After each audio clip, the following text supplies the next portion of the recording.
Back യാർഡിൽ 2 പാവയ്ക്ക വലുതായി നിൽക്കുകയായിരുന്നു. അപ്പോൾ ഞാൻ വിചാരിച്ചു അതിനെ ഇങ്ങ് പറിച്ച് എന്തെങ്കിലും ചെയ്യാമെന്ന്.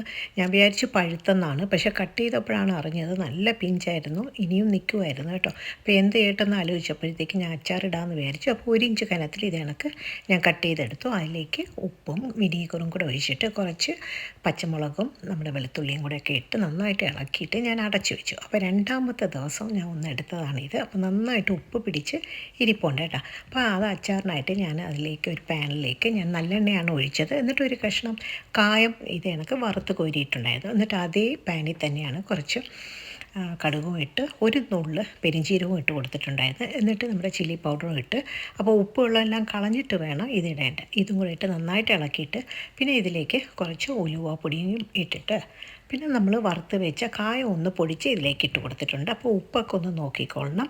അപ്പോൾ തണുക്കുമ്പോൾ നിങ്ങൾ ഇത് കണക്കൊരു ഗ്ലാസ് ജാറിലേക്ക് മാറ്റി